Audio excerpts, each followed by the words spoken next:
Fill her up. You're listening to the Gas Digital Network. Conceive, believe, achieve. Shut the f*** up. And new undisputed UFC Middleweight Champion of the world, Michael the Count Bisping. This is Believe You Me on the Gas Digital Network. All right, ladies and gentlemen, welcome to the Believe You Me podcast. And no, that is not Luis J. Gomez. A lot of people said you're giving off a lot of Luis vibes with the bald head, Anthony. I can't help the bald head. I wish I could. There's nothing I can do about mate, it. you gotta get the hair plugs, Anthony. Would you do that? I mean, think so. obviously, no, you wouldn't. But prior to, and I'm sorry if you don't want to talk about this, the first opening seconds of the show, and I'm fucking ripping on you for being bald. But would you have got hair plugs prior to losing it all? I don't think so. I don't, because I've never seen anyone that looked really good with hair plugs. It always looked like, oh, that asshole's trying to hold on to his hair the whole time. I just don't think I could do it, and it looks fucking terrible. In the process of getting it done, it looks like people have had their razor blades cut on their head. It looks terrible. Yeah. No, well, as I said off air before, I reconnected with an old friend at the UFC 270 in Anaheim. So, and he wanted to go out Saturday night, and I had a guy came over from England, like a friend, come over, and I'm like, all right, well, two birds, one stone, because I got to take him out and I got to meet up with this guy. And as I say, I haven't seen this guy in close to 10 years, right? And Saturday night, I said, there's something different about you. What is it? Oh God, I said, look at the hair. The hair's looking good. He goes, oh yeah, I got hair plugs, man, blah, blah, blah, blah, blah. But I got to say, his looked good. Anyway, don't know where that came from. Welcome to the show. Officially, Anthony Smith is on board. We are all very, very excited. We are glad to have you. We have Calvin Kattar joining us shortly. So we've got a great show planned. And yeah, there you go. Welcome to the show, Anthony. Yeah, thanks for having me. I'm excited, man. Every time I've come on and either done an interview with you or done the, you were doing the guest co-host. I had a good time, man. So I jumped all over the opportunity. It's a lot of fun. Yeah, well, no, that was why. It was that one we did with Renato Laranja. And by the way, we're going to get Renato on again because I love that guy. Very funny. And then we did another one as well. And I was like, shit. Because we said at the end, we said, man, that was fun. We should do this with some beers and stuff like that. Yeah. And I totally agreed. So I was like, let's make it happen. Let's make it happen. Now, of course, you wouldn't be the Believe You Me podcast without the reprobates in the background. I am, of course, referring to Mike Harrington and Brian McKay. Harrington, what have we got to start the show?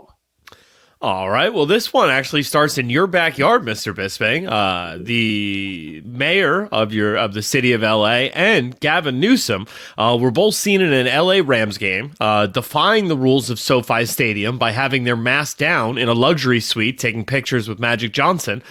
This comes less than a week after they enforced mandates in schools forcing children to constantly have masks on for the duration of their school day. So, an old example of rules for thee, not for me, from the leaders of LA and the California, the greater state of California. What do you think, Anthony? Man, that shit is crazy to me. I live in Nebraska, so I don't get too deep into the political side of things, but my world is very much different than it is in a lot of places where, we're for the most part free. My kids are in a mask mandate in school for 4 weeks right now, just because the numbers went up. So they put them in masks for a little while. And then once they come down, they'll take them off and they'll be fine. But it seems mighty hypocritical to be putting all these mandates and handcuffing people when you're not willing to do it yourself. If you're going to do it, fine. But I feel like you got to follow those goddamn rules yourself too. Yeah. 2 words. Oh, it's not 2 words. I don't know how many it is. Fuck that guy. That's very eloquently put, but I'll just start with that because we've got a similar situation going on in the UK right now with Boris Johnson, the Prime Minister. Same thing. Listen, and we hate to talk about COVID because it sucks, right? And everyone's so fucking sick of it. You know what I mean? But it is what it is. But right now, Boris Johnson is actually under a police investigation because it turns out he attended 12 parties during the lockdown. So he's standing there on TV ordering the lockdown. There was people that couldn't go and see dying relatives, people that had their children dying apparently in hospital, but not of COVID, but because of COVID, they couldn't even go in. and while their children were dying. And he ordered that. But then this motherfucker's attending parties. Do you know what I mean? And now he's refusing to resign, which all the other, the politicians, whatever, they're all calling for his resignation. And he's smiling and laughing at a hearing. I watched it before.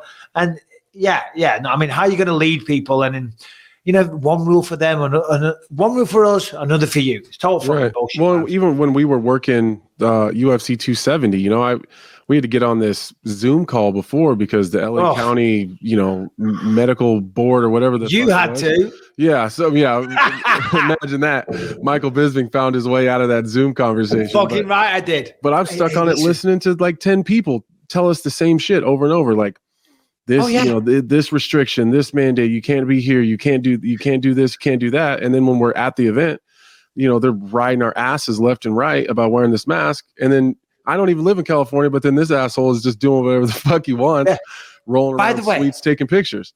We had to, exactly. Before we did the event, we had to do a Zoom. I mean, we're going to move on because no one wants to hear fucking COVID talk. But I'm like, listen, anyone who's watched the news or seen anything knows, or anyone that's alive and tried to do anything. Oh, what is it? 6 feet apart, social distance, don't touch your face, wear a fucking mask, don't sneeze in anyone's face. We get it. It's common sense. And anyway, so me and Anthony had to do a bloody Zoom, and I was like, I've got something on that day. Can we reschedule? And they said, oh, it's all right. We'll just give you bullet points of what's said in the meeting. Anyway, there we go. Harrington, what else? And I'm scared to say that. Oh, this one's kind of a fun one. It's an example of how far a team would go to troll a billionaire. So Elon Musk, he's got his own private jet, right, as he's wont to do. And you're the richest man in the world. Of course you do. So this kid set up a Twitter account that tracks every single time that flight logs a departure and an arrival. That's literally all it does. Like, took off from this place at this time, arrived at this place at this time. Elon Musk contacts this kid, says, I will give you $5,000 to shut this down. The kid goes, nah, it's way too much fun trolling you. Make it $50K. Yeah, well, that's brilliant. I love it. Number one, how the hell does he have access to this information? Clearly a smart young man. Pretty cool that Elon Musk reached out and gave him $5,000. But what do you think he doesn't want him tracking that information for? I mean, listen, it's kind of creepy. There's some guys tracking you. Do you think it's bad press or something? No, I think it's probably a safety concern. I would probably be kind of sketched. Like, what if someone tracked my truck every time I left my house and parked somewhere? I'd probably be kind of weirded out about that. But I would imagine if you're the richest man in the world, there's got to be a security team that surrounds him and dealing with places he goes. Like, I'm sure that's probably a problem for the security team, I'd imagine. Yeah, he is the richest man in the world. I'm sure he has many, many people that are very capable, that know a particular set of skills that will find him and will gotta be worth more than $5,000, though. Fucking right. Jeez, $5,000. What's that to Elon Musk? I can't believe he calls up and says, I'll give you $5,000. Is that you're the fucking richest man in the world? That's not even, you've made 20 grand or probably 200,000 whilst we've been on this phone call, motherfucker. How's that meant to be an incentive? How much work does it take to create a program that tracks private jets? Well, that's what he says. He goes, 5K wasn't enough to replace the fun that he had working on this. So it's probably a lot of fun. What a genius. And a lot of work. To answer your question, Anthony, how long does it take to write a program to track Elon Musk's flight plan? I'm just going to let you know. I don't even know this. I don't know fuck all about writing computer programs. I have no idea. That could be 5 minutes or 5 years. Right, and I wouldn't know the difference. You could tell me either, and I wouldn't fucking know. No, it's just pretty cool that he got a phone call of Elon Musk, let's be honest. You know what I mean? But who is he? What's he called? Tony Stark. He's the human race's Tony Stark at the minute. He really is. Look at the shit he's doing. That's a goddamn genius kid, though. Yeah. All right, Harrington, anything else? Because we've got Calvin Kattar jumping on in 20 minutes. So we'll be forced to get into some MMA stuff unless you give us something very, very good, compelling, worthy, intellectual, perhaps. All right. Well, I got... Okay, yeah, this is kind of interesting. Oh, God, no, don't. If you don't, just say no. Do you know what I mean? If you're going to pull it out of your ass, then we know it's going to be bad. So here's the thing. I was going to go with a movie trailer, which I think is pretty lame, honestly. Like, people are not, they didn't tune into this to watch other people's movie trailers. They could go elsewhere and just have you guys react to that. So I thought of another one that kind of does tie back to Elon Musk. You remember he was selling those flamethrowers for a while. Yes. Well, a guy made an attempt. He took a shot at using a flamethrower to melt the snow from around his trailer home, right? Like, his snow was piled up pretty bad in Connecticut over this weekend, and all across the Northeast we had a blizzard. He tried his best to use the flamethrower to melt the snow, and of course, his house caught on fire.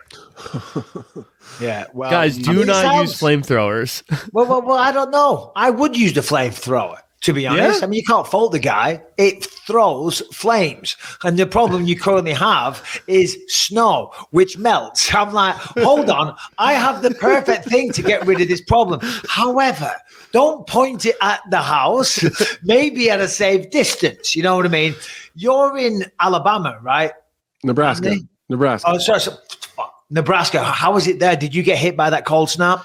No, we didn't get any snow. It's cold as shit here in the Midwest, but I feel like when he was reading that story, but I was disappointed he said Connecticut, because I feel like that's something that happens around here all the time. Like, people burn their houses and shit down in the Midwest all the time. Like, hold on, are you saying people in Nebraska aren't smart, Anthony? Please, no, come on. they just do. We got a big reach out there, buddy. We don't want you getting attacked. We do stupid shit though. Like, Christmas and Thanksgiving, people blow their garages up constantly because they're deep frying turkeys and shit. Happens all the time. They'll just drop this turkey in. It'll be partially frozen. You get water and oil that's at 350 degrees, and the whole fucking roof goes up. Never had a deep fried turkey. Oh my God, never? Never. It sounds amazing. I mean, I have to deal with Rebecca Bisping's cooking. You know what I mean? The last 4 years, that's what we've been doing for a holidays. Whole turkey. An entire whole turkey, deep fry it. So where do you get a vat? Is there special makers for it? No, you can buy a turkey. You can buy a turkey fryer, and it's how much are they? I know. Sorry, this is a shit conversation. No, this is a great conversation. Might have. People are gonna love this shit. Yeah, it's probably like for the whole kit. I'm starving. It's probably $100. It's this big, huge thing that you put all the oil in. It's got a stand, and it hooks up to a propane. Right there, it is, right there. Look at that. I am hungry. I'm intermittent. That looks very perfectly cooked. Do you cook, Anthony? Tell us something about yourself. We haven't discussed this. Are you a cook? Are you the man at the kitchen in the house? Yeah, I do most of the cooking. My wife, she likes to cook. She's just not very good at it. I hope she doesn't watch this, but she just doesn't have a real wide range. So the thing she does cook. What is? Sorry to interrupt. What is like the worst? And I don't want you to talk shit about your wife. We're just having a laugh. But what is like the worst thing that she cooks that isn't very good? Man. And you've got to go, love this. Anytime she tries to cook like a steak, it's bad. It's bad. She just overcooks. That's the problem. She overcooks everything constantly. Yeah. And she's the type of person, if you give her a recipe, she'll start going through it. And I'll be like, here, this is what I cook. Here's the recipe. It's going to be perfect. And then if she sees something in it that she doesn't like, she'll I'm not putting that in there. So she'll just start pulling shit out of a recipe that she doesn't like, and then cooks it, and then is shocked that it doesn't taste the same. Yeah. You keep taking shit out of it. Just because you don't like onions doesn't mean the whole thing's going to taste like onions. Yeah. No, you need to have them in there for the taste. It's a crucial part of the ingredient. It's a step-by-step instruction. It's like trying to do a triangle. I'm missing out one of the parts. You ain't going to get a triangle. You're going to get a square. What was I going to say? Yeah. My wife's a great cook, so I'm very, very lucky. But she can't cook a steak. I don't know what it is. You're right. I think cooking a steak, and maybe this is a very inappropriate thing to say in 2022, but men cook steaks better. I'm throwing it out there. I'm sorry. That's how it is in my house. It's I think she likes her steaks. It drives me goddamn crazy, but she likes hers well done. Yeah. So then everything she cooks is well done. Well, how do you like a steak? If I cook it at home, medium rare. But if I order it, I probably would order a steak medium, because a lot of times you order medium rare and they get, they're way too rare sometimes. Yep. No, you're absolutely right. Medium rare is a tricky one. What I normally order is, and you sound like a prick, but I've heard this in some nice restaurants, so I throw it out there. Medium rare plus. So it's kind of in between medium rare and medium, Right. My dad, and you're right, my wife likes it overcooked. My dad, BTF, That's what he says in a restaurant. BTF, burnt to fuck. I'm like, Dad, can you not say that? We're in a nice establishment here. Do you know what I mean? She's a very nice woman. Why are you going to order your steak burnt to fuck? That's funny. My grandpa, man. Yeah. Just anyway, all right. Anyways, my grandpa would eat, if it was like room temperature, he would eat it. Like, oh, really? He'd be making hamburgers and shit and take pieces of the hamburger, like the raw hamburger, and just eat it. It was the craziest shit I've ever seen. I've seen that. I used to work at a slaughterhouse when I was a kid. You know what I mean? And they only did it to freak me out, but they've just killed the cows, and then you've got like quarters and halves of cows hanging on hooks. And when I first started working there, you know, they're probably just fucking with me. You know what I mean? Right. They grab it and they're taking a bite. Take a bite.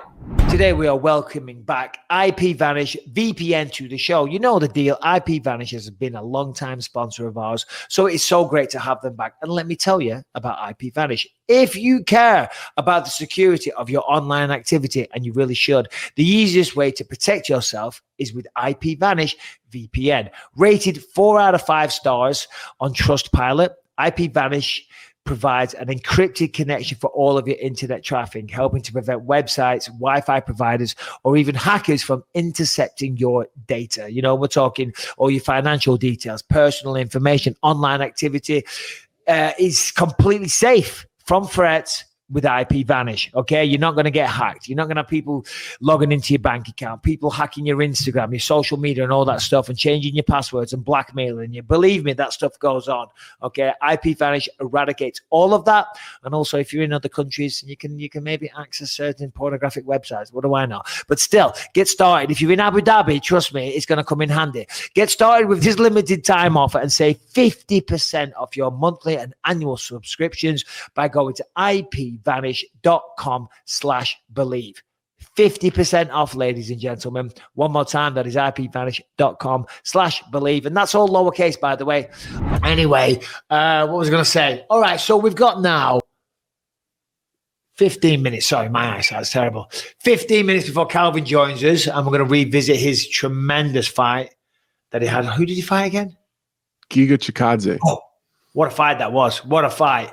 So we'll relive that, and we'll talk to Calvin and see what he wants next. And obviously, we've got Sean Strickland fighting this weekend as well. So we've lots to talk about with that. But Harrington, throw something at us, buddy. Give us a topic on mixed martial arts.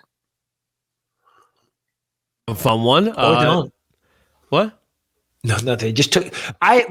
Listen, we got to tighten the ship. Anthony Smith is on here. ESPN, Sirius XM. Okay. If I say throws a topic, it needs to be quick. It needs to be on the money. It's got to be almost instant. You gotta throw it before I ask for it. How about this for a topic? Dan Hooker dropping down to featherweight. He's got his first fight set up, and it's not an easy one. He's fighting a man on an 8-fight win streak, unbeaten in the UFC prior to the UK, Arnold Allen. In his featherweight debut, and that's going to be on the March 19th card, which I think also just got 2 other fights official, Paddy Pimblett's bout and the one that Paul Craig teased on here just a week ago against Nikita Krylov. Yeah, so I'll ask you this, Anthony. Obviously, Dan Hooker, tremendous fighter. You know, he's having a great career. You know, but I think he got knocked out against Chandler. You got Kimura against Islam, right? Mm-hmm. He's had some great fights. I called his fight against Dustin Poirier. What a war that was. Going down to 145, he's a big guy already. Yeah. Do you know what I mean? What do you make of that? Because I think people, they go, okay, I want to continue beating people. I want to win fights. I'm going to go down to another weight class where the people are smaller. I'm going to be bigger. I'm going to have a strength advantage and all the rest of it. But I wouldn't say concerned for him, you know what I mean? But I think there's a very good possibility that could be detrimental to his athletic career, performance, and ability to take a punch. What do you think? Yeah, no, I 100% agree with you just on the physicality part of it, just the actual weight cut, the process that it takes to get down there. And as a guy who moved up a weight class to stop dealing with all that shit, it does bother me. But I think the bigger part of that is he's not losing for any physical reasons. I think sometimes people want to just get a new fresh fresh coat of paint on their career, and they think, oh, I'll just switch weight classes, I'll go down, I'll go back down, and all those problems I had before will go away. The issue, and no disrespect, man, at all. I love Dan Hooker. I love his fight style. I love his game. He's funny. It doesn't fix the specific problems in your game that you have. He has a wrestling deficiency. He has a jiu-jitsu defensively, he's just not where he needs to be. I don't think that's going to change at the highest level at 145, and it's not going to change at the highest level 155. You got to fix those problems. I don't think it's a size thing. It's not a speed, strength, explosion problem. You're just not good enough in some of those positions, and that's fine. We all have them. We've all had them our whole careers. I just wish he would, I don't know, maybe have a clearer view of where he is technically and skill wise, and maybe just take some time, maybe back off of the competition level a little bit while you're fixing those problems. Like you've already had some problems at the top of the division. Just go down the rankings a little bit, fight some of those up and comers, those not as dangerous guys, and work on fixing some of those holes in your game. Yeah, no, totally agree with everything you said, and you're absolutely right. They do use it. I used it when I went down to 185. It's almost like doing a hard reset on your career. Yeah. I know I've had some ups and downs. I've had some losses, but guys, guess what? I'm going down to a new weight class. So boom, we're starting this career all over again. Forget all about that and let's start Dan Hooker, the featherweight. But it doesn't work like that. And as you said, I'm in the submission specialist at 45. What happens if you run into someone there again? And you've had an even harder time making weight. Like Callum, and I don't need to explain this to you, of course, but so my son, he's a wrestler at college. He got heavy, he had a torn meniscus, and then he got COVID, whatever. But he was undisciplined in that period, and he got heavy. So making weight, he had to do like a hard cut on the day of like 15 pounds, right? And then wrestle half an hour later. So sadly, he didn't win his match. But then that was on the Saturday. Then he had to do it on the Wednesday. Then he had to weigh in again on the Thursday. Do you know what I mean? So he's almost killing himself. And then at the weekend, he had to do it again. But fortunately, by now, a couple of weeks passed, the cut got a bit easier. He had 2 matches. He said, I won one and he lost the other one. And he said, I just felt so deflated, so tired, so weak. And Anthony, I mean, what was it like for you making 185? It was terrible. It was terrible. And here's the issue that I think some people run into, and they don't recognize it or they don't acknowledge it. But it was getting to the point where I didn't even give a fuck about the fight. The weight cut was so hard that once it was over, like that was my hardest fight. I fought with the scale. And once I made the weight, I couldn't, even during training camp, I couldn't even focus on the fight. It wasn't even the opponent that kept me up at night. It was the weight cut. And then once I made the weight, then I could focus on the fight. So I only had about 24 or 30 hours to actually think about the fight and the opponent and get myself mentally prepared for what I'm about to do, because I was only focusing on the scale. So, and then just the physical part of it, it was terrible. I mean, when I fought Thiago Santos, was my last fight at 185. I remember waking up that day and I was like, I just don't even want to do this. I'm exhausted. I feel like shit. Once you cuts, and you get it, you've had some hard cuts, I'm sure. Mm-hmm. Once you make it, and then like you start eating and drinking again, then it restarts your stomach and your system. But then your stomach is just trashed. You feel awful. It's just the last thing in the world you want to do is fight. You just don't even feel like doing it. And let's be honest, these extreme weight cuts, which I would love to see eradicated. I'd love to see people. I'm not saying you can't cut a few pounds, you know what I mean? But this trend of these incredible weight cuts, it's got to change. And I think we'll see better performances from the fighters, right? The fans are going to have a better experience. The fighters are going to be way more energetic. They're going to enjoy the process more. And it's not as dangerous. You can take a punch better. So that fight you mentioned there with Thiago Santos, right? Am I right? You lost by a knockout, right? Yeah, body shot, yeah. Oh, it was a body shot? It was a body shot. So it wasn't to the chin? No. Well, fucking ignore everything I was about to say. But he did drop me before that. Because I was going to say it affects your ability to take a punch. It did. It was, and he moved up shortly after as well.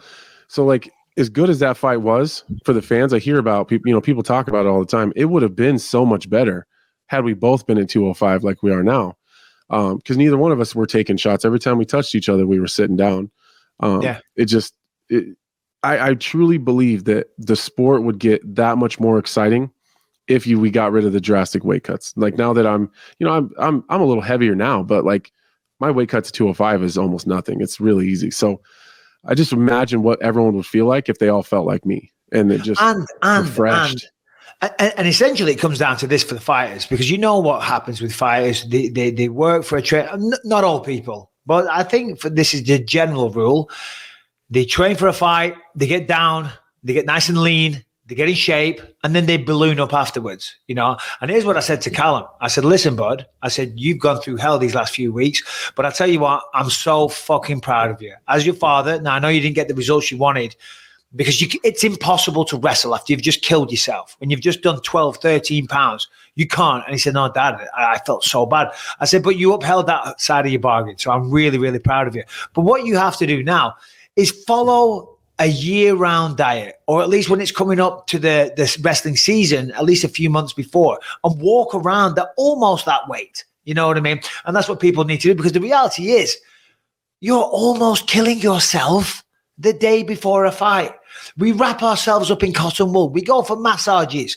We follow a strict diet. We work out 2-3 times a day, 5 days a week, actively 6 days a week, active recovery on your day off, and all this type of stuff. But I know, let's almost kill ourselves the day before. And I did it. You know what I mean? So you couldn't have said that any more perfect, because I've said something similar. Like, we do all these things to turn ourselves into these just athletic machines. Everything is tracked. Or you got coaches tracking your heart rate. You're doing all these strength and conditioning sessions. You're eating all the right food. You are just a goddamn monster.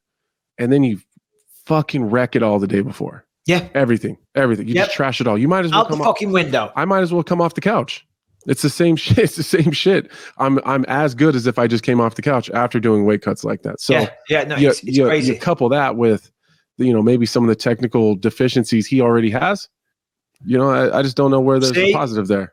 That right there. That's why you're the pro. That's why you were the choice for the co-host, because after all that bullshit, going off on a tangent, me talking nonsense, you brought it back. We brought it back. The topic that Harrington said. So good for you. Yeah, and Arnold Allen's a tough fight as well. It wouldn't be fair to mention Arnold, my countryman, of course. 8-fight win streak. Is it fair to call him the pride of the UK? Like Harrington said. No, we don't call him the pride of the UK. There's only one pride of the UK. Okay, so I had to make sure. I was a little thrown off when he said that. Yeah, Leon Edwards right now. No, so shout out Leon as well. But we got to move on. Harrington, I see you trying to talk shit in the notes. You're trying to mislead Anthony and I into talking shit about Israel Adesanya, who has a middleweight title defense next weekend, pay-per-view. But you're putting in the note, he looks like he's taking steroids again. Essentially is what you said. I didn't say that. I said a couple of active Reddit users were quick to screenshot. Well then, fucking hell, if a couple of randoms on Reddit said it. I mean, look, this is the heartbeat of the sport, right? I'm a man of the people here, Mike. This is I'm just tapping into what the UFC fans around the world are talking about and what they want to hear two pros like you guys talking about. And that is, they looked at Israel Adesanya's Instagram. He posted a story with a couple of his training partners, and they noticed that same issue that Sean Strickland brought up a couple of weeks ago, right? That deflated pec on Israel Adesanya seems to have made a return. Can we see this, Brian? Yeah. Sorry, Harrington, go on. No, you're good. I mean, exactly that. I think the photo is going to speak way more than I can, but it shows the deflated pec that he had. I believe it was heading into the the Błachowicz fight? Regardless, doesn't matter. But I know what you're talking about. Harrington tries to. There it is. There we go. Yeah, so you can see the droop there, noticeably on his right hand side. It's always about this time that he's about to fight too.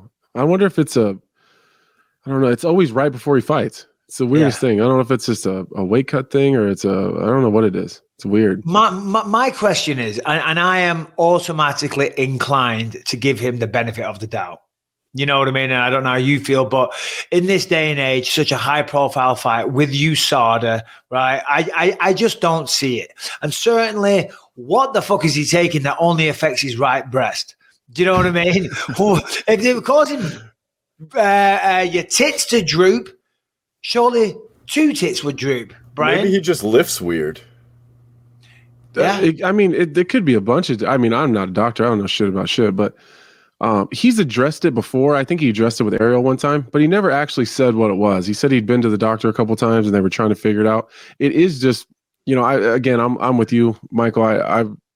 There are guys that I'll accuse outright right away, and I'll stand by that. Adesanya is not one of those guys. He doesn't come off. I mean, you've been in training rooms, you've been around a long time too. You can kind of peg the guys that have the look, or you can just have a feeling. We hear shit all the time. Israel hasn't been one of those guys. Izzy seems like he's a pretty straight shooter. He doesn't have the body of some crazy steroid freak that's just out here, juicing to the gills. So I would never accuse him of that. It is weird though that it does tend to happen right before he fights the last couple fights. Maybe it's like, I don't know what it is. I'm reaching and trying to find something, but I don't know. Build up of the testosterone or whatever. It's something going on, probably a hormonal imbalance of some type. One would assume with I'm no doctor and I'm not particularly well read on hormone imbalances in young men as you increase your cardiovascular activity, right? I never suffered with it. But when you look at Adesanya, when you factor in his success as a martial artist and how good he is, right? How precise and how good his kickboxing is and all the rest of it. He's not a guy that needs to be out there taking steroids. Maybe I'm wrong, but he gets a pass from me. His game's not really built on like crazy power and explosiveness. He's tricky. He's a sniper. He plays a lot of tricks in games. He's not really built on just that one punch knockout power, just punching through shit. So those Reddit users are idiots. Is the final judgment of the Believe You Me podcast. And by that, so are you, Harrington. Sorry, buddy. Who do you see in that fight, Anthony? How do you see that going, the rematch, him and Whittaker?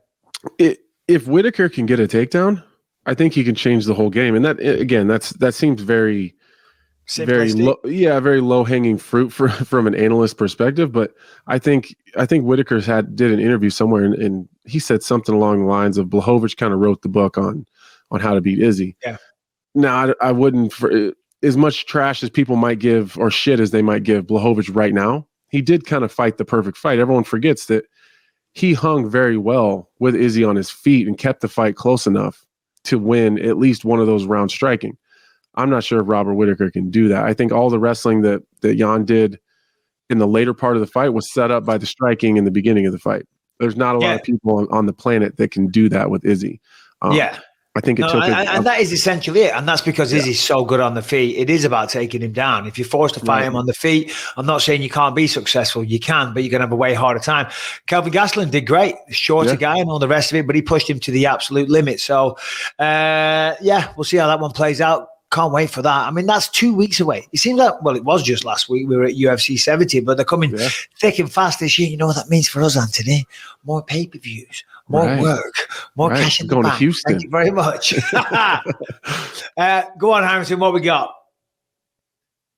Well, I was thinking about this, when Anthony mentioned the top of the featherweight division, especially, we have Calvin Kattar and big contender coming on. He was number 5 in the... all right. Well, I'll just jump right off then. Absolute devil. Just finish your thought, Harrington, real quick. That's a hell of a beard you got there, Calvin. Thank you. You look like Thor or someone out of one of those Marvel magazines. I cannot grow a beard like... Harrington, just say that real quick because it might be a question for Calvin. Well, I was just going to say, Zabit, so he said he's coming back February 28th. He's going to smash someone and then release a video of him training. I was going to ask who you guys think he's fighting and how you think it's going to go after 2 years off. Good question. So, Jeremy, sorry, what am I saying? Calvin, you answer that, please, because obviously your division. Yeah, no, I mean, we'll see, man. He's going to have to go out and earn it again. 2-year layoff. Let's see. He did good before he took the layoff, but we'll see who he is now. But I feel like I've grown in the last 2 years, so I think everyone should make for a fun matchup again. Yeah. Anyway, let's do the official introduction. You know what I mean? Just jumped on there. Thank you, number 1, for joining us, Calvin. Yes, really appreciate it. Lots to talk about. Sensational fight recently. Welcome to the Believe You Me podcast. Thanks for your time. Anthony Smith, of course, who I'm sure you are very familiar with. And I guess we'll just start with this. I mean, it's been a couple of weeks now since that fight, or even 3 weeks maybe. When you look back on that, and I'm sure you had a chance to watch that, how do you assess your performance? And I mean, because I'll start. I mean, that was incredible. What a fight that was, man. And when you watch back, how do you feel about it? I feel good. I'm glad we were able to stay disciplined, stuck to the game plan. Landed the takedown, kind of took most of that steam off his shots in that first round, and after that, the best defense was staying on offense, staying behind the jab, pressuring him, smothering his shots. If you hear his breakdowns, he talks about needing space for everything he sets up. And we just wanted to take that away and make it more of a boxing range fight. And the elbows were just, happening on the fly. I felt like I was landing some good shots there. I felt like he was going to go down soon. But in hindsight, maybe touching the body would have been a little bit better. I might have got him out of there.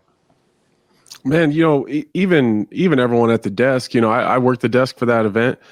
Everyone seemed to really be talking about this Giga kick. They just talked about it over and over and over.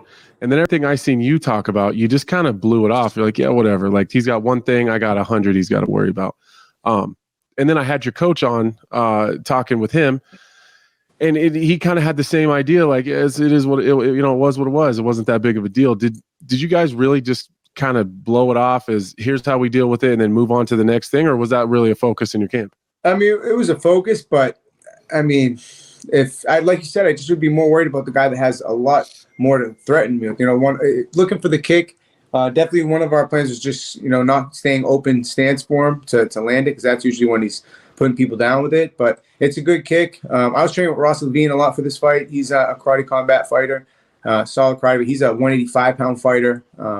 You can imagine what he walks around at a couple weeks out from his fight. Last couple weeks, it's been rough, man. I was like, if I could take this kid's kicks, man, I'm not really worried about the Giga kick, but it was clean. He did land it a couple times, but it's not like he caught me with, like, I wasn't like engaged with my stomach or anything like that. Didn't catch me mid-breath, nothing crazy. And I felt like that was mostly what he had to offer, showing the kick or setups behind it and things. And I felt like the more we could pressure, it'd be, making it real difficult for him to get off those kicks. But back to what you said, man, appreciate the love from you guys. I heard some of the pre-fight stuff after the fight and things, but everyone else was counting me out. So appreciate you guys at least giving me some respect. I felt like come on, Calvin, come on. The week before the fight. Yeah. See, I do appreciate that though. Everyone gives us a bunch of shit when, maybe we don't give them the credit they think they deserve. No one ever comes and says, hey, man, I appreciate you sticking up for me in some of those spots. Because I think I was the only one at the desk. I'm like, you guys are crazy. Yeah. Like, Calvin Kattar's a thug, man. He just walks forward. So a lot of similarities, I appreciate that.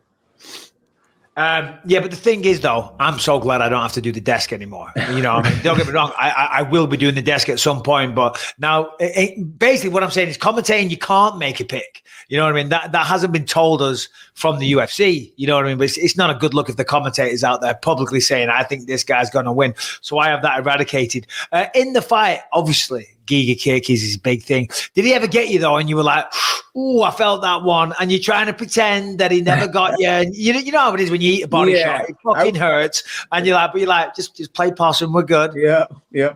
No, actually, the worst one of those I got probably, I don't even know if he knows it, but it was my debut fight against Andre Feely. The last, 10 seconds in the whole damn fight, I think I let him up, and he just threw off one last, see you later, goodbye kick, and felt like something was moving around in my ribs there. It was like the worst shot I took all fight. In the last 10 seconds, I was bullshit. I was like, you got to stay focused the full, fight. But with Giga's kick, he hit me with a couple good ones. Don't get me wrong.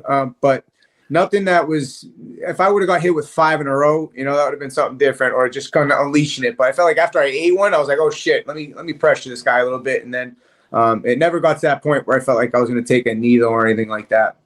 All right, Calvin, let me jump in here because obviously we're going to ask you about the Korean Zombie versus Volkanovski and all that shit. Okay. But tell me about, because I've never, you live in Boston, right? Just 30 minutes north. Yeah. I've never been there, right? But I've seen enough movies and I hear enough people talk and I hear it's a tough place to grow up and all the rest of it. But what was your life like? Who was Calvin Kattar pre-UFC? Just tell me what it was like growing up in your neck of the woods and, a bit of your background. I was like the youngest of 3 siblings, 4 years younger than the oldest, 2 years younger than the middle child. So I felt like all their friends and things kind of always messing with me, picking on me, making me earn it and things, and always trying to play that little brother syndrome, trying to catch up to the big brother and then everybody else's friends and stuff. So I was hanging out with the big boys, a little young. They were all roughing me up. And then finally I joined the wrestling team back in high school, and kind of everybody slowly started kind of picking on me, messing with me. And then my brother actually would get, jokes from me starting to whoop on his friends for picking on me. He used to stop picking on me. He started getting on my side. But I joined the high school wrestling team. Prior to that, I had no real experience. No one in my family had really wrestled much or fought. Just kind of something I gravitated towards. I saw my sister's best friend take his first fight, and I was kind of hooked from there. Out of high school, I missed the feeling of competing wrestling.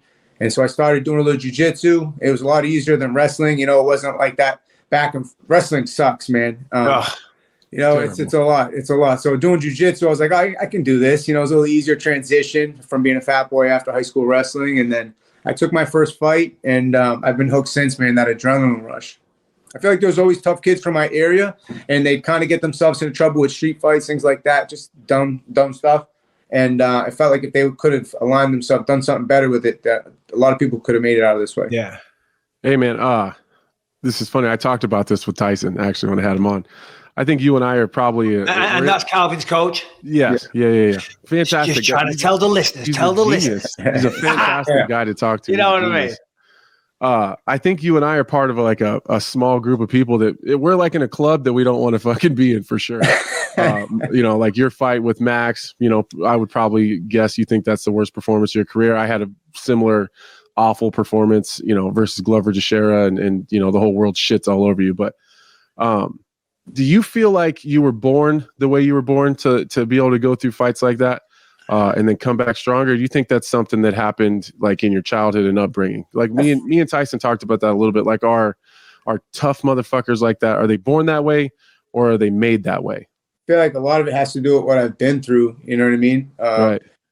Just that adversity, it just it makes you want it that much more, push through. At least for me, I feel like some people get small from it, some people get big. It either backs you up or you're kind of. For me, I just respond always well for it. Just don't deal with it since I was a kid, kind of. Just doing things the hard way. It was never always the best, but that's the only way I learned a lot of times. I always said, man, the people I lost to in wrestling, if I could have just punched them, I felt like I would have done better. And then post high school wrestling, I found my sport. It was a lot of kids that would beat me, would be like riding legs, but I was telling you, man, it's different when you start throwing punches. You get them like. Shows how bad you really want it when you start inflicting damage, taking damage. I said before the fight when I was fighting Giga, in my head I was like let's drown. You know what I mean? In my head, I was gonna drown first. Go take them to the deep end and let's drown. Do you think that performance, like the shit that you went through in the Max fight, do you think you carried some of that with you into the Giga fight? Because I remember fighting Glover, right, and then after that. I remember thinking, like, no one's going to ever, like, that's probably never going to happen again. Like, that's worst case scenario. So I almost feel like now I know how far I can go. And I don't think there's a lot of people that can go that far. Do you like, is there some sort of weird confidence you get from that? Yeah, I don't like to rely on the toughness, man, but, I'd rather, but if it is what it is, man, at the end of the day, I don't care. However I got to get it done, it's getting done, But, yeah, there was plenty of motivation coming off the Max fight. And then add to the 1-year layoff, 6 months of that was being cautious. The other 6 months was timing. But, developing that patience and sitting on that for a year, and then added to, a 7-0 contender that was overlooking me calling out the champ and being a 2-1 dog and everyone kind of going against you. It was kind of all those things just spiraling into one. And I don't really like to respond too much in the media side. Like I just kind of get quiet and really want to get to work and just save it all for fight night. I knew the more he jocked for wanting to be a title contender, he was only stating my case after I beat him. As you brought up there, Anthony, the fight with Max Holloway, and we'll move past that onto maybe something that's a little more complimentary for you. But but you're right. You don't want to rely on toughness, but it's definitely a fucking ingredient that you need if you're going to do what we do or did in my case for a living. When you hear, and I forget what the stat is, it was like something like 500 or something shots, right, that you ate. Do you know what the number is? Do you answer any of it? No, but I heard a crazy stat too in the last two fights. I took more than probably like 90-something% of the like the UFC roster. That isn't nobody wants to hear that as a fighter. Yeah. This motherfucker teed off on me 500 and odd times, and he has the record for hitting someone in the face more times than anybody else. Mm. So like when you hear that, does that give you motivation? Does it get you angry? Does it want to get your ass in the gym? Or do you just say, you know what, fuck it, I'm proud of it. That's who I am. I will continue. You do have to fucking kill me to stop me. Do you know what I mean?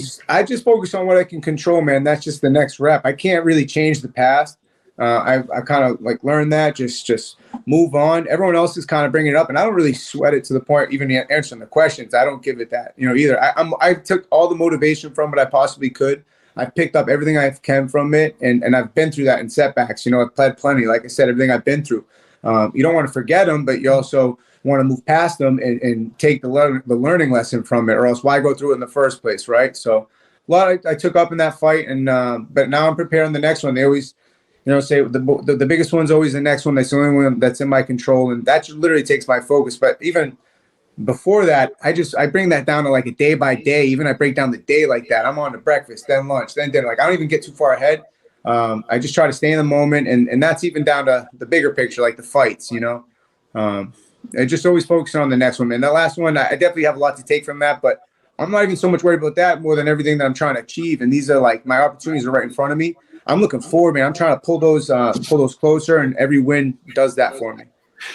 And so let me ask you this. Obviously, you're in the UFC, you're main eventing, you're a very established name, and I'm sure you have that title fight on the horizon, right? I'm sure you are working towards a champion. But at what point did you realize that, hold on a minute, this can be a reality, right? Because I don't know about you, but I'm sure we've got kind of similar backgrounds. I was always getting into scraps and stuff like that. And then you discover some martial arts, you get a little bit of structure or wrestling, whatever it is, you know, and you start cleaning up your acts and you think, okay, and then you get in the UFC and you're like, oh shit, okay, now I've made it to the UFC. Now I'm winning fucking fights. Now I'm in the main event. And hold on a minute, fuck me. This dream, this journey of be doing this one day, this could be a fucking reality. And the UFC world title is there to take. You become a fucking legend, make some real proper money. I mean, do you see that? Can you smell it? Can you taste it? Yeah, I never doubted myself that I can get to the UFC. But I'm still proving it to myself that I belong against the best in the world down to every fight. Even this last one, you know, I lose this, how quick these narratives and storylines change. You know, I lose this one, I'm 0-2. Now my back's against the wall. You go 0-3 in here, you might get let loose. You know what I mean? So then who are you then?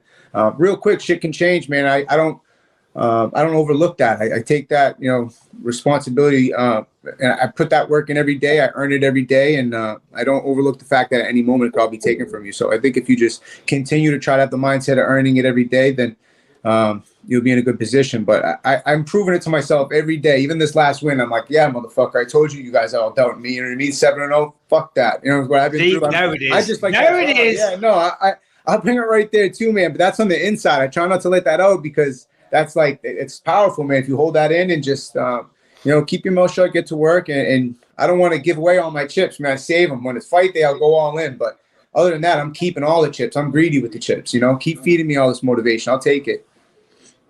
So with all that motivation coming off of that fight, who are you looking at next? Yeah, honestly, like there's my. It's kind of tough up there. I stopped picking fights when I got to the UFC. Like, and even then, I didn't really pick fights. I was fighting back in the day when like tough people would fight tough people to get to the UFC. Right. And like me and Rob a long time ago. fought. You know what I mean? Me and Rob were number 1 and number 2 in New England, and we were about to fight. And then Tyson was managing Rob at the time, or coaching him as well. And I was the outsider. They were going to line it up. And Tyson's like, no, man, I want to see you both get to the UFC. That's how, like, long story short, started working with us both. But back then, me and Rob were going to fight. And now it's like it's a little different. But, yeah, just as far as who's next, like I stopped picking fights when I got to UFC. You make it there, that's when you just got to fight everybody, you know. And right. For the most part, I don't care to get, you know. I'm there's got to be someone that stands out though, right? Yeah. Come on. So this is what I'm saying. I think I'm gonna fight. I'm saying I know. I think I'm gonna fight them all. Is what I'm saying. I just don't care what order. You know what I mean? It's like I'm gonna fight all these guys. I'm hoping as long as I keep winning fights and I stay in the mix, which is what's in my head. That's I work so hard every day. No one outworks me, but I don't care what order. You know what I mean? I really don't care. Whoever brings me to the champ. He's got, him and Max got my highest respect for just what they do with the actions, not so much the microphone. Like they earn it, you know what I mean? So those are 2 fights. One, I want to get Max back definitely, and the people would after that fight wouldn't want a round 6. I'm looking forward to it, So whenever that fight happens, great. The champ, love to get that one, and he's the priority obviously. But next is whoever gets me to him. If it ain't him, who gets me to him? I don't care who that is. And when you look at Max Holloway, if he did fight Volkanovski the 3rd time, how do you think that would have went down? Man, I don't know, but I would love to have seen it. Both just cleaners, man. Cleaners. They get after. I'd love to watch that matchup. I don't know. I wouldn't be able to tell you a clear winner for sure. So it makes. Who would you rather punch in the face as hard as you can? Right? They're not going to move. Everybody They're not going to move. Everybody you just get to tee off. He's standing right there. You get to fucking run up as hard as you can. Bang! In a competitive environment, Alexander Volkanovski or Max Holloway. Basically, if you were going to assault somebody in the street and it had to be one of them, who would it be? Damn, that's a good question, man. I don't know. I know, I'm sorry. I don't. That's not really my style, man. I like to hit them when they're looking at me. You know what I mean? Of course. And get paid for it. Like I said, man, a lot of tough kids from this area, they went that route. They ain't getting paid for it nowadays. So I'm grateful to be getting paid. And whoever is next, man, like it's nice. It's nice to have Tyson focus on all that. Like I just focus on the meat and potatoes, the training. You guys know how it is, man. I don't want to focus on more. I'd rather focus on less, just the training. And whoever he says next, it's a signed contract. Let's go to work, you know. And I know that day's coming sooner than later. I'm gonna have a next fight in UFC, so I'm just getting to work on it now. I don't know who it is. In my head, I'm planning on the replacement. It's not happening yet, but they said they're gonna let me know as a replacement for Volkanovski and Zombie. So staying ready for that. And if you're going to be on standby just in case shit hits the fan. I'd like to. I mean, why not? You know, it can't hurt. I'm waiting to get a okay from the UFC. If that is the case, they're going to let me know in a certain time frame. But once they do, if they let me know, and even if they don't, in my head, it's like try to chase that dog in a bone. You know, I'm like, yeah, hey, something happens, they're going to want me. So keep my ass in the gym, stay ready. Just another reason to focus on it and get ready for something, have something to compete for. What do you think of that fight, the Zombie and Volkanovski? It's not the fight that we asked for or wanted, but it's the one we're going to get. Hopefully it pays out. I think it'll make for an exciting matchup for sure. I mean, I don't think those two guys could be in a fight without it being exciting. But you would think the champ, right? But we'll see what Zombie does. I'd imagine he'd be favored, probably. You know, he's probably the favorite. Yeah. Probably pretty goddamn exciting, though, because I don't think the Zombie's going anywhere. Exactly. I'm excited about that one. Where are you right now, Rob? Because you look, it looks like a very plush environment you're in. There's a nice little, is that the kitchen? Is that a wall unit? Right there. You got some fucking nice furniture in the background. Drink, What's that? Can I make you a drink? Oh, please. What is that? Is that your bar? Oh, no, it's my brother's setup. I'm over his house right now. Oh. Uh-oh. Can you guys hear me? Sorry about that. Oh, yeah. No, we lost you for just a split second. Okay, hang on. Sorry. Can you guys hear me? Yeah, we got you, buddy. All right. Well, you can hear me. I don't know why I can't hear you, but I'm going to just go along with it and say I got a phone call from the matchmaker right now. We're promoting the next event. I promote local events here in New Hampshire, New England area. And we have our next event at the Encore Casino here in Boston. It's going to be a big one. St. Patrick's Day. I'm pumped about it. But I had fought for Combat Zone prior to getting to the UFC 9 times. I'm 9-0 at Combat Zone. I took over ownership when I was like 25 and been promoting. Oh, shit. And I took a 3-year layoff from fighting. It was kind of crazy. And then I lined up with Tyson and Rob and everything, kind of worked my way back. When UFC was coming back to Boston, it kind of struck my nerve, made me want to kind of reach out for it. And then, I've been doing the Combat Zone since I was 25, and we got our next event coming up. But amazing. Just over my brother's house right now, handling some business for the upcoming show. I don't know why I can't hear you guys though. So you can't hear us, but we're gonna say farewell. Can you hear me? Let me refresh it. 1 second. It's okay. He's fucked off. He's gone. Don't have him back on, Brian. How dare he hang up? Combat Zone. Combat Zone something. If you're in the Massachusetts area, please check that. Do you think he's going to come back? I don't know. I don't know. I like that guy, though. Calvin Kattar is fucking awesome. And what a fight that was. Talking of, there he is. There he is. Sorry, no. We got the video guys to edit this stuff, right? Hey, don't worry about it. Yeah. Can you hear us? Yeah, I can hear you. Sorry. Oh, shit. A phone call from man. Hey, mate, listen. This show never goes to plan. So he's all part of it. He's right on trend. He's on brand for us. We'll let you go on that note. So Combat Zone happening, when is that? St. Patrick's Day? Yep, the Massachusetts area. If anyone's from around there, check it out. Calvin, thanks, man. I appreciate you joining us. I know you're at your brother's house, so we don't want to take up too much time. So, good luck with the show. Can't wait to see the next fight. Looking forward to it. And, all the best with everything else. And no doubt we'll bump into you soon. Likewise, man. Big fans of you both. Good talking to you guys, and look forward to next time. Thanks, man. Take care. Thanks, Calvin. Really appreciate it. Thank you, buddy. Thanks, man. Yeah. And in fact, that actually gives us a good segue, because at the weekend, did you watch Eagle FC? It was on. I had some people over at my house. It was on, but I did watch Rashad. That's why that's why I had it tuned up there. I watched a couple of the earlier fights and then watched my man Rashad. Yeah, that was the thing for me. That was my main event, if you will. He wasn't the main event, but Friday night when it came on, Eagle FC, free to stream. I thought he did a great job. The stream was good quality and all that type of stuff. There was some hilarious microphone interviewing at the end from Henry Cejudo. We'll talk about that in a sec. But yeah, I was going out. We went out to this little restaurant, had some tacos by our house. And I'm like, babe. She's like, come on, we're all starving. I'm like, Rashad's fighting. Come on. I said, I want to see this. You know what I mean? Rashad's one of the nicest people you'll ever meet. Obviously, a former opponent of both of us. He beat me. You knocked him out. Make of that of what you will, motherfucker. But I was like, well, Rashad, I mean, and you'll know about this. You do former opponents, you kind of develop a bond with them that in many ways can't be broken. And it's not always the best bond, you know what I mean? But you are connected. And I was so emotionally invested. I wanted to see Rashad do well. And she's like, well, you can stream it on your phone, Mike. I went, oh, yeah, you're right. So we went to this restaurant and I look like an ignorant bastard. I'm just watching it on the phone. But Rashad, congratulations. I sent him a text, but he looked really sharp. He looked fantastic. He did. And Gabriel Checo's a pretty tough guy. Like he competes a lot in like competitive jiu-jitsu. He does a lot of like submission only, no gi shit.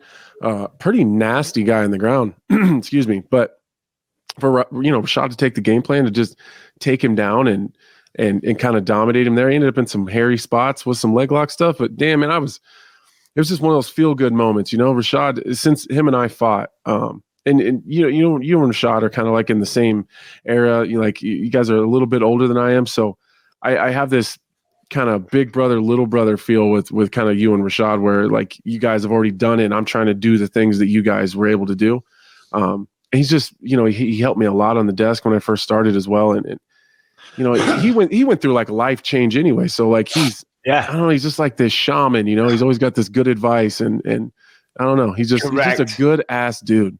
He's just a good human, isn't he? He's just a good fucking human being. And as you say, he does have this kind of like Zen shaman vibe to him these days. Okay, maybe maybe left the magic mushrooms a touch. You know what I mean? But I tell him the same shit all the time.